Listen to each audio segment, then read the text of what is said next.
dear friends and all my viewers. Today in this video tutorial, I, Mr. Vihar Nisargandh, welcome you all in this video tutorial. Friends, in my earlier video tutorials, you might have seen that I have prepared many videos on Elizabethan poetry, types of Elizabethan poetry, characteristics of Elizabethan poetry, and such kinds of other videos on many literary pieces, famous pieces. But now today I have come up with this video tutorial. This video tutorial is only for you, and it is for understanding metaphysical poetry. Particularly in this video, I am going to take a short review of general introduction of metaphysical poetry, and then I will try to cover all features, that is characteristics of metaphysical poetry in this tutorial. I hope you will understand these types of metaphysical poetry and poets and their characteristics. So we will see. So friends, now in this video tutorial we are going to take a review of metaphysical poetry. I have titled this tutorial as Metaphysical Poetry Part First because in second part I am going to focus only on metaphysical poets. And so this video tutorial is categorized in Metaphysical Poetry Part First. It includes introduction and then characteristics of metaphysical poetry. So friends, let us see the general introduction of metaphysical poetry. Now, metaphysical poetry refers to the poetry of the 17th century. The term metaphysical is originally coined by Dr. Johnson. Dr. Samuel Johnson coined the term metaphysical poetry first. It was intended to be used as a pejorative. All of those of poetry have specific qualities that allow us to group them together. Literary critic Samuel Johnson first coined the term metaphysical poetry in his book called Lives of the Most Eminent English Poets.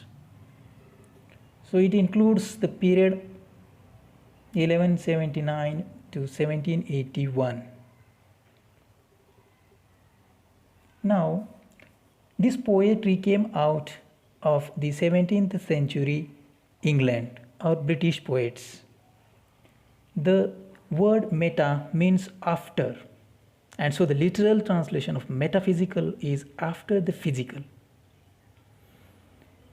This poetry cannot answer the questions of science. So it is out of science, out of physical world.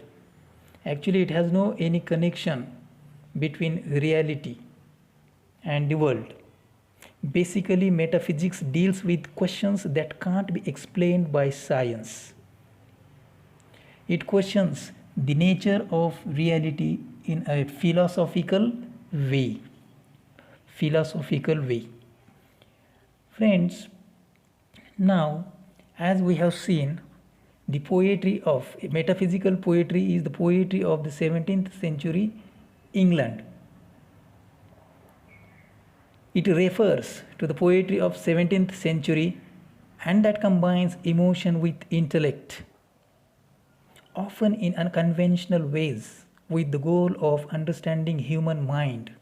And this style of poetry is largely considered to have been founded by John Donne.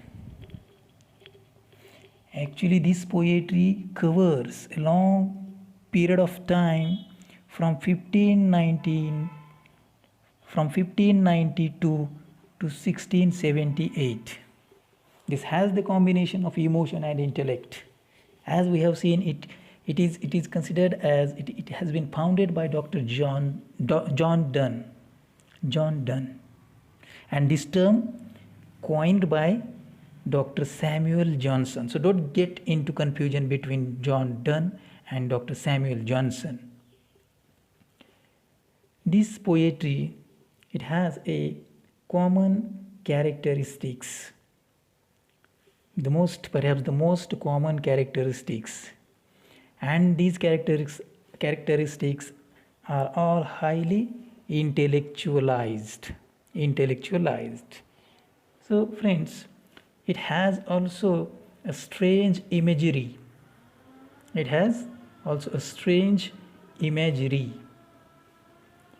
And also it uses frequent paradox. It contains extremely complicated thoughts. These thoughts cannot be answered by science.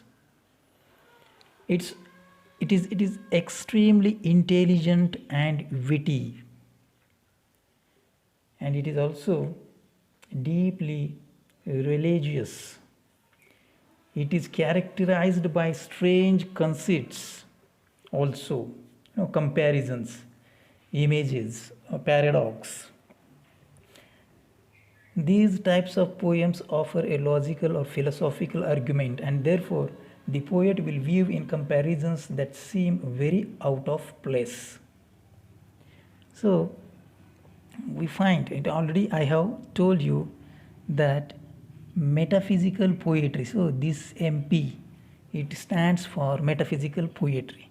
It takes on the questions that can't be answered by science. So now, friends, we are going towards the characteristics of metaphysical poetry. As we have seen, it is characterized as philosophical in the broadest sense of the word. So here, the first characteristics: delight in novel thoughts and expressions. The metaphysical poets wished to say what had not been said before. So it was their good attempt. They were interested in thought in their diction. They expressed their thoughts in their own way.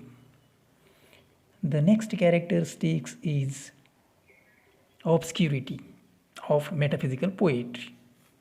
Now in it, all the metaphysical poets try to find out the verbal equivalent for the states of mind and feeling, and so the metaphysical poets are difficult to understand. They cannot be understood easily. They put forward dissimilar ideas without trying to explain them. The reader is always confused by their use of elliptical language. The third characteristic is scholarship. This is the important characteristics of metaphysical poetry. It distinguishes this poetry from other poetry in many other sense. The metaphysical poets show their scholarship and learning through their poetry. They put their knowledge in such a way that a common reader finds it difficult to understand what the poet wants to say. The next characteristics: religious and amorous. This poetry is a fine fusion of these two things, religiosity and amorousness. It can be divided into two divisions, religious and amorous. Carew, Suckling, and Marvell wrote religious poetry, while Herbert, Crashaw, and Vaughan wrote amorous poetry. However, John Donne wrote both religious and amorous poems. The next characteristics: imagery. The imagery used in this poetry is not as an ornament or illustration. It is used to communicate thoughts and to explore experiences. This is the purpose of metaphysical comparison. In metaphysical poetry, the comparison is used as a means of exploring the experience it conveys. Moreover, the use of far-fetched imagery serves to be another characteristic of the metaphysical poetry. And the last characteristic, refined language. The language of metaphysical poets is refined one. It is the language of learned men. It is idiomatic. It is quite free of any conventional limitations. The poems of Marvell are fine examples of refined language. And thus a new kind of poetry emerged with John Donne. This poetry is known as metaphysical poetry. It is also characterized by genuine poetic feeling, harsh meters, and unusual images and turns of speech. These are known as conceits. And now we will see